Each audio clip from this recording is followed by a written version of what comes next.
again, and welcome.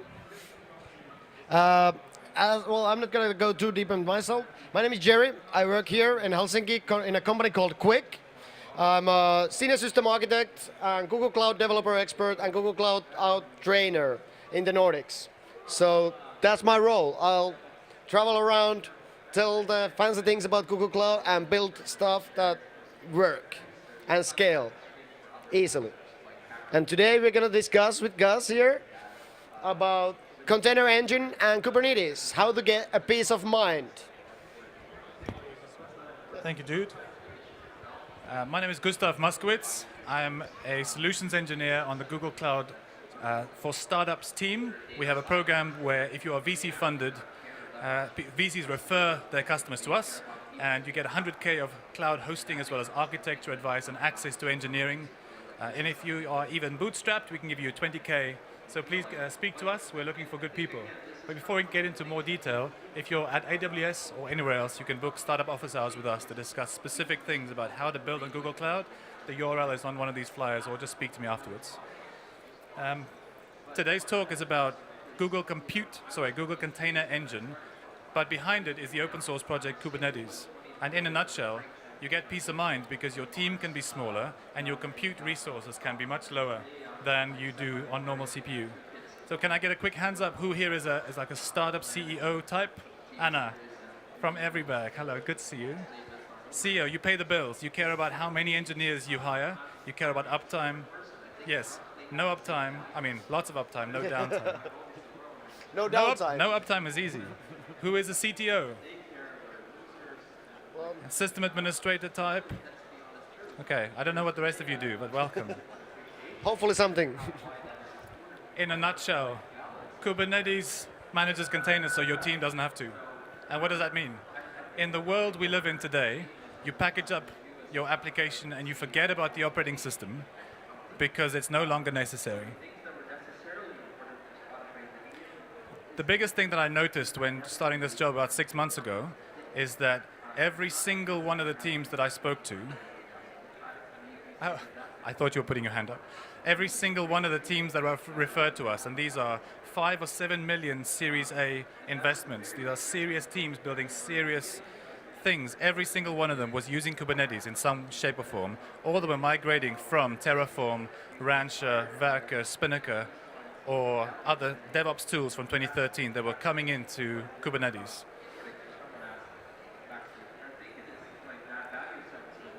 The thought I would like to leave with you is if you are spending anything more than a minute configuring servers, you are stealing from your future success. Because every minute you spend developing should be making your product better or helping customers so that they love you so much that they go tell other people about your product. And that takes care of your customer service is your marketing. And you free up time by using this. We talked about this. We have a customer. I'd like to shout out to Everybag who runs Kubernetes. Their team is substantially smaller because they are able to offload a whole lot of work. That's what Kubernetes does for you. We'll get into detail of what it means to run Kubernetes. I don't think the notes are working. So I'm telling you today, as a Googler, about a piece of software made at Google, but it's in the open. It's a completely open source piece of technology. It was born out of 10 years of running containers in production. And Kubernetes exists, it's rewritten in Go to encapsulate and to take all the knowledge from running 10 years like this and help you not make the same mistakes. So some of the first things that people notice when they use an orchestration system is that it's mildly complex.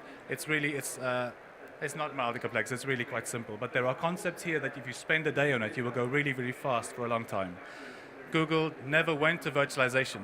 So it's about 2006, we went from bare metal machines running batch jobs to index the internet and put it into a data store, straight to containerized workloads that was running out in the wild. And Docker landed about 2013, which gives you an idea of the kind of heads up that we've had.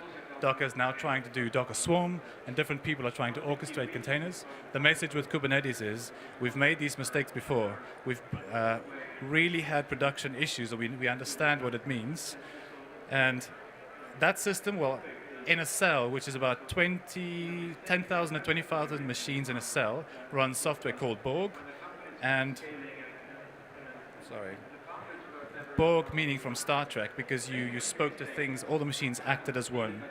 And also relating that, you're running over 2 billion containers a week. That's true. So every time any service that you interact with at Google is a container, whether that's the search query, whether that's Gmail, whether it's a doc or a Hangout, even YouTube when you look at a video is a Hangout. Enter Docker, because before Docker, containerization was really hard. It's in the kernel. You share space right down in the kernel. It was really hard to do. Docker is a phenomenally fantastic packaging system. People think containerization is isolation at the kernel level. That is not what I use it for. I use it because I don't have to think about packages and package management and mistakes made by config drift in production. I can package up. That's effectively what we're looking at. That's the history of compute. And Google jumped from the first to the last. And in the middle, virtual machines for me, when I'm a systems administrator. So I'm a Linux expert. I used to be on Debian and Red Hat at least. And it was my job to care about packages and different things and how they install. And virtual machines to me felt like a bowling ball. They're quite solid, you can bash them around, you can move them from place to place because they're heavy. And containers now are like balloons. They're roughly equivalent in shape and how you think of them, but they pop. And once they pop, you have to go back in, you have to make sure that they stand up again. What you get with Kubernetes is no lock-in. You don't have to worry about how you run your containerization. It is we'll get to more specifics. So here, in a world where Docker takes care of the packaging, but it makes it hard to run because they explode, Enter Kubernetes is the way for you to make sense of your containers and how they run together. So here's an example. You have 4 microservices, each speaking to each other. In a normal world without Kubernetes, you have to port, translate out of a container onto a host, and your logs make no sense. My brain almost melted when I had to run production Docker systems and try to figure out where what was going. The network wasn't flat. The containers kept going away. I had to restart. We were running CoreOS and Fleet, and it's just no fun. By the way, Kubernetes was originally called 7 of 9, the lady in Star Trek who was a more human version of Borg. So that's why you'll notice that the icon is a heptagon, not a hexagon like the other Google Cloud icons. So the biggest question people ask, and so far I've talked a lot about what it means and what you can do with it, but how do you think of Kubernetes? What does it mean to you? For me, in 1996-ish with Slackware, the first time I touched Linux, Linux made my Windows 95 gaming computer into this black universe of compute. Anything that would compile would run, and I didn't have to worry about how big it was on disk, because if there was space, it was fine. If there wasn't space, I would know because it wouldn't work. I didn't have to worry about memory or allocation. I just asked the Linux scheduler to please get me some space. I want this process to run. And Kubernetes is literally the same on 2,000 machines. You can forget about the fact that there's 1,000 or 2,000 machines. You get a black universe of compute. And that's what it looks like. And you can do anything. If it can be packaged in Docker, it can be run in Kubernetes. And suddenly, you have this idea, and we'll talk about it a little bit more. If you need to service 20 people on 4 microservices, you need 5 machines. If your load suddenly increases to 20,000 customers, you literally add more nodes to the cluster, which you don't have to think about because it's abstracted away, and you add more space in the universe for those transactions to take effect. I've never seen anything this simple to go from nothing to substantially too large for me to run myself in a single package.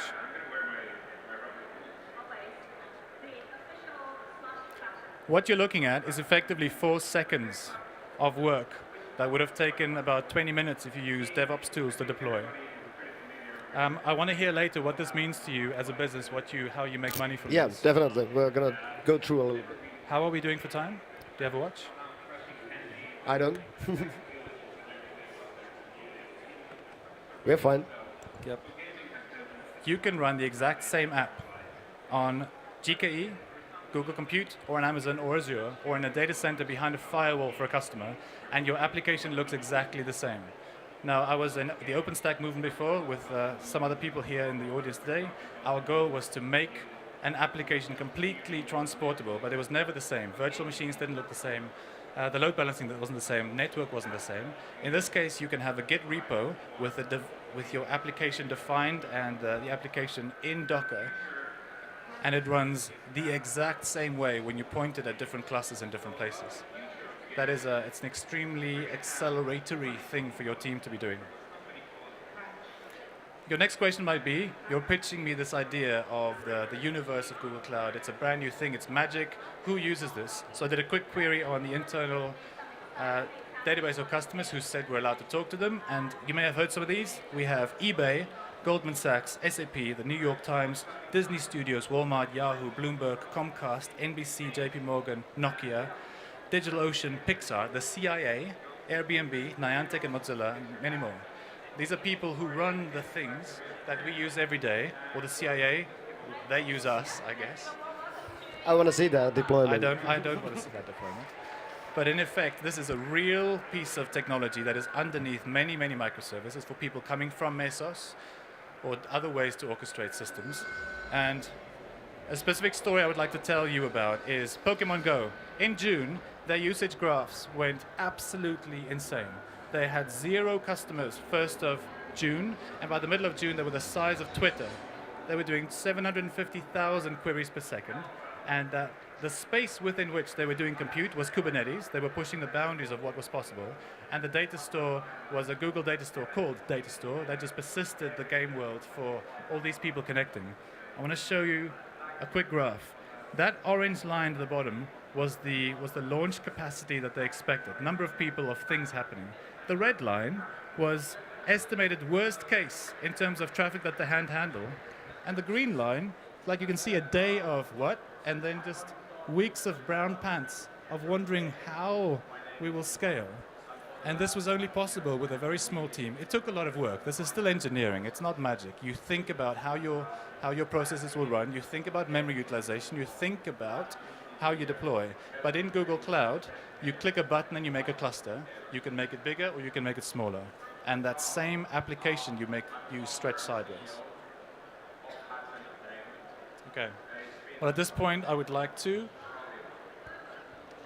about 10 minutes left, thank you. Yeah. I want to hear what it means to you as somebody using Kubernetes, what it means to your business, and more about what Kubernetes is. Yes, sure. That one. Thank you so much, Gun. So this is I think this is a happy problem to be in, this situation. But also it's a stressful situation to be in. But with Kubernetes, this stress doesn't need to fall down and break your team. It doesn't need to explode the team and run away. It can be a happy problem. It can be utilized and seen as an opportunity to actually see what the Kubernetes can do. So a little bit more about Kubernetes. As we told, it's open source platform. So it's not only Google, it's based on Google's knowledge, tens of years knowledge about containers and running containers in production, in large-scale production scales. And these days, it's open sourced, and there's over 100 companies contributing it and other individuals committing to the code base. So it's a large community that you are part of. It's not only alone you or trusting only to the brilliant Google engineers to bring the job done. And also, it is quite opinionated. You need opinionated infrastructure to actually make these things happen. It cannot be wild west to just deploy something and it should work everywhere. No, it has to have some kind of structure. So this is what Kubernetes brings you also, is structure. You have labels, you have pods, you have services, you have config map, you have secrets. There's a lot of these different things that make up your infrastructure. And that is what Kubernetes offers you immediately. And one thing is, like Gus mentioned, you can run it anywhere. You don't need to run it on Google Cloud. You don't need to run it on Amazon Azure. You can run it on your bare metal servers if you want to. You just have to install it and go for it. Getting started is easy. And also, as we saw earlier, there were these command line tools command line commands that you say to your terminal to command the Kubernetes cluster. There's also a dashboard for it.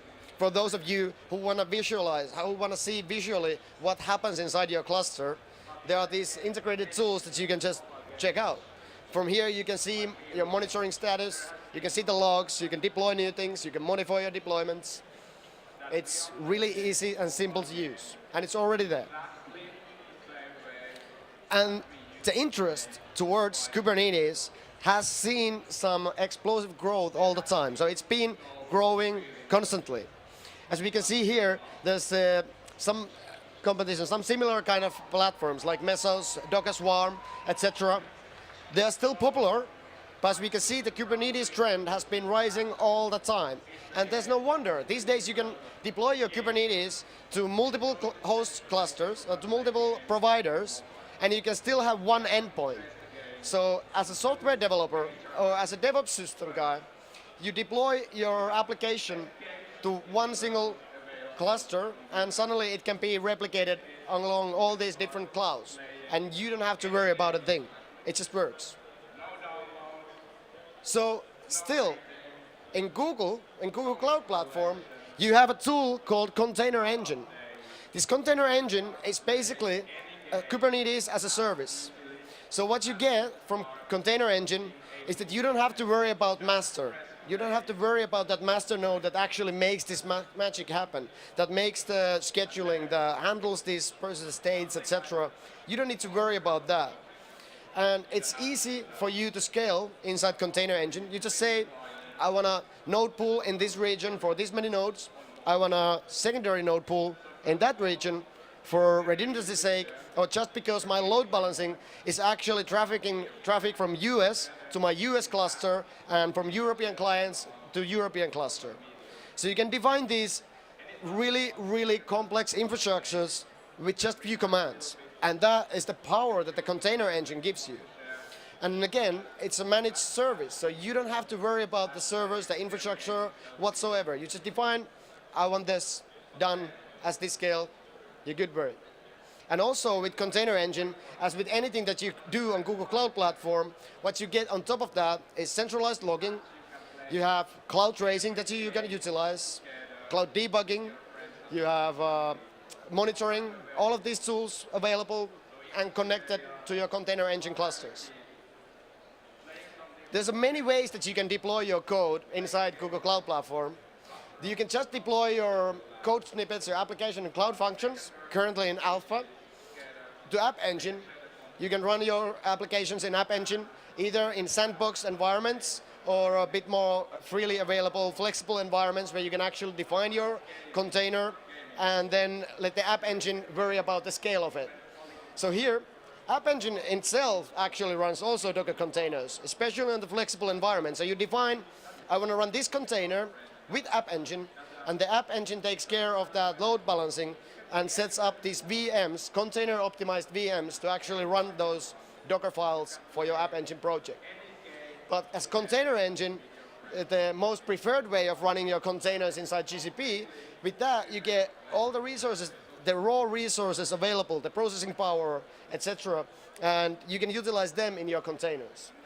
And of course, there's the old traditional way which some of you people still might unfortunately be in, is the virtual machines. This is the kind of a traditional way of doing things, is running on the virtual machines where you have a lot of overhead, not so much benefits compared to containers these days. We, as a company in Qvik, we depend on Kubernetes, Google Container Engine and Kubernetes per se. We run all of our recent clientele projects inside Container Engine. And what that has done, it has helped us a lot. It has simplified our development flow. It makes our teams work more efficiently. And we don't need to worry about these server setups, SSH keys, connecting there, who has this access that, who has access to that. Everything is integrated in the Google Cloud Platform. I can define that that user, for our developer, can actually publish or push content to our cluster, and that user can manage the cluster itself. So add new nodes, delete nodes, etc. But what also I can add that the customer engineer or customer DevOps guy can also come in, but he can only view the logs and view the deployment status, but he cannot change anything. So that's really powerful also. And how we use container engine, our main backend language usually is when we are building these mobile backends for our mobile clients, is that we use microservice architectures and we use Node.js to build this. So I have built for us this micro framework kind of a thing. It's coming up as an open source once I or someone actually finally writes the documentation of it.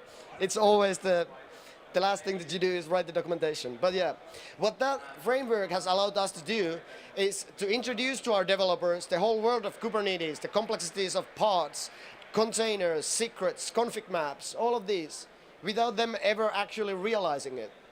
So what this framework does that we are using is that it enables you to concentrate on your application logic, on your backend logic, and then once you call deploy, what happens behind the scenes, it runs these Kubernetes magic commands. So it'll build you these deployment files, and it actually deploys it to your cluster.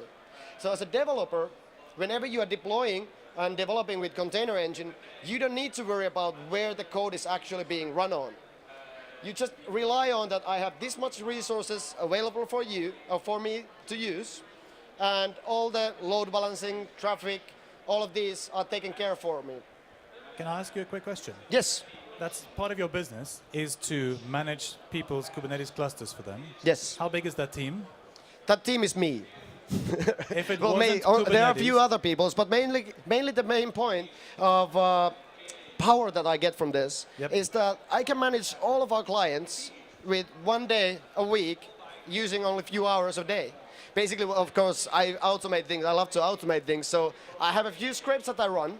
But what those scripts do is that they ask my Kubernetes clusters, like, hey, what's your current version? Because the Google maintains our master node. The master node is always up to date. It's always using the latest security patches, all of these. And also our nodes itself are using the latest security patches and all of these. But it's on my job, my responsibility to actually update the Kubernetes version of those nodes. Which makes sense, because sometimes there are things that you don't want to automatically update. If this was not Kubernetes, how big would that team be? 20, Not 40 one. people. I noticed the same. That was my job before. Yeah. So this is something that Kubernetes really gets you on, and especially on container engine. It frees your time to actually concentrate on your development phase, actually concentrate on the problems that your clients are facing, the problems you want to solve, and not think about the infrastructure, not think about the scaling, not think about all of these things. Those should come to you. Those should be offered to you. And this is what Container Engine does on Google Cloud Platform. Yes, like I said, I only think about the resources. I'm speaking over my slides, but that doesn't really matter. And as I said, GKE is the place to run Kubernetes. It's managed. And it's container optimized OS, so you have automatic security updates, all of these. Kubernetes master node gets updated automatically, but you don't have to worry about security updates in your nodes neither. And also, as we were told, you have absolute greatest platform, the cloud platform beneath it. So you have really fast VM uptimes. Do you know, you want to share how fast it is? Usually at the 38th second, I can SSH into a Windows Linux machine. And even a Windows one, not in Kubernetes, a Windows machine takes about 8 minutes to boot on Azure. You can RDP in after 61 seconds. So it is pretty fast. So when you're actually scaling your cluster, when you want to scale out quickly, it actually goes out quickly. So you don't have to wait hours or minutes for those powerful container optimized VMs actually set up. And also, in early next year, what you're going to be able to do is run your machine learning and all of these tasks on containers thanks to GPU support for Container Engine. This is really, really huge news. And also with the Google Cloud load balancing, what you can get easily is global load balancing with over 1 million requests per second. Queries per second, well, requests per second. And also for the pricing part, why do we love about the price? Why do our clients also love about running on Google Cloud? Is that it's really, really cheap. It's just really cheap. The main feature that you get automatically is that if you run your cluster for a month, you get the automated sustained use discount. And that, There's a 30% discount on Yeah. the bill without you doing anything. yes, 30% off without you ever doing anything. That's huge. And also, if you want to run something real quickly, you don't have to pay for hours or this. If you run something for minutes, you pay for minutes. So that's also really powerful. You should work for Google. And also, upcoming feature is the preempt tile machines. So preempt tiles are machines that you can just rent like, hey, you have excess resources in your data center, let me use them. And these are even cheaper than the normal VMs. So with this one, the only catch is that their maximum lifetime for them is 24 hours. So the maximum time that you can run a preempt tile VM is 24 hours. But if you don't really need your cluster or your nodes to be alive longer than that, only a few hours, etc. You want to do some unit test scaling or whatever this sort bursts, then you want to use preempt tile. It's even cheaper. And custom machine types, you know how much memory you need, you know how much CPU you need, select from the slider and use that much. You don't need to get the default ones like 1 gigabit memory or these kind of services. You can just define your own custom metrics. So, to recap. I don't want to take too much time to go through all the things you can read. The biggest thing that I have noticed in the startups that I work with, the teams are small. They have only expertise in the thing that makes them super special, and they don't spend any time on the things that doesn't make them special. You can take a picture of this if you want the URLs. The documentation is really, really good. There's a lot of stuff built in. You get peace of mind because there's literally 3 to 4 people for free in your team when you deploy using Kubernetes. And you don't have to do any of the work to keep it online, although you are free to go anywhere where Linux will run. So your business is free, you have peace of mind, you're not locked into anywhere, but you can stand on the shoulders of giants. That's our message today. Thank you for listening. Thank you.